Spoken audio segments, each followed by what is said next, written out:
So, hey everybody, it's Tim. It's week 6, I think, of Weed of the Week.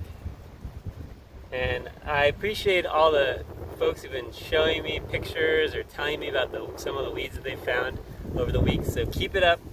This week I want to talk about, love is interesting. When you love somebody or something, you can also have disagreements that can be part of your love. So this next weed that I'm going to talk about, I really love, and I have some pretty serious disagreements with. We're not in the garden today. We've been kind of in the garden finding most of these weeds because I try to keep this weed as far away from the garden as possible. Sometimes successful, sometimes not. This week we're going to get Latin again, and we're also going to get a little bit Greek. We're going to talk about Artemisia Vulgaris, Mugwort, for those of you who are not speaking Latin at home right now. Artemisia, named after Artemis, the goddess of the hunt and the moon and childbirth and wild animals. Really cool goddess, really cool Greek goddess. And so, yeah, let's take a look. We have actually our friend Dead Nettle is chilling right around some mugwort. Now, the thing that's kind of noticeable about mugwort, you're going to kind of notice right away its pinnate leaves. So it's got these green leaves that almost like feathery leaves. Okay, and then you'll also underneath.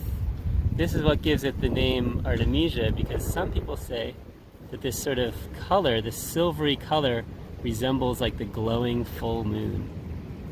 And I've heard there's nothing better than to lie on your back on a full moon night, looking underneath some mugwort, looking up at the leaves and the moon at the same time. Because right now, these plants are growing pretty low. They're staying pretty low to the ground, but they're gonna get pretty tall, like 3-4 feet tall. The other thing that is a pretty good giveaway, in addition to the sort of silvery color of mugwort, are these it's kind of like a little fuzzy underneath it. It's got these little tiny hairs. And some of it, some mugwort is hairier than others underneath. This one, Artemisia vulgaris is just, got a little bit of hair there. Okay.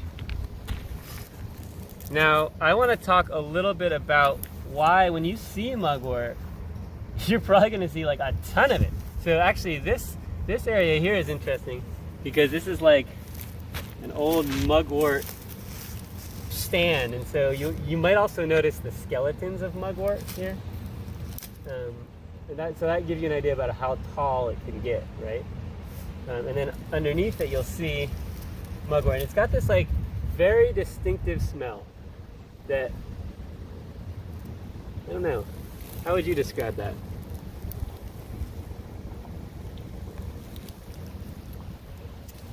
So yeah, so if you see the skeletons, you might find some mugwort.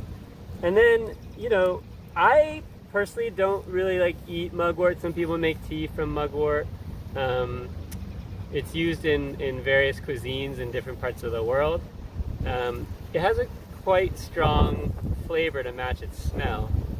But it's kind of a nice, almost like piney, musky kind of smell. It's nice. But what I like to use mugwort for is, it's like a kind of a real dreamy plant. You think about that full moon shining down on you, and if you get a bunch of mugwort, you just get a whole bunch of mugwort, you can hang it up and let it dry out, and then you can keep it under your pillow and see what sort of effect that might have on your dreams. Which I always sleep over mugwort, all the time. You gotta be respectful though, just like you gotta be respectful of Artemis, because she's such a tough goddess. You want to be really respectful of this plant because, you can get really wacky dreams too. So you want to just just be gentle and nice to her, and she can bring you some dreams. The one other thing I wanted to just talk about in terms of structure of plant is one of the reasons that makes Artemis here, Artemisia vulgaris, so successful is look at how cool that is. What you're seeing right there is called a rhizome. So this is a way that some plants grow. They send out these roots that are underground, and then when they find a good place to start popping back up, they start making new plants. So that makes mugwort particularly tricky to get rid of if she's sort of taken over one of your spaces. So. All right, well, that wore me out, so I think I'm gonna just lie down in this field of mugwort, along with some English plantain, week 5. And yeah, let me know if you find mugwort. Let me know what your dreams are like too, because that's a good thing to do. All right, night y'all.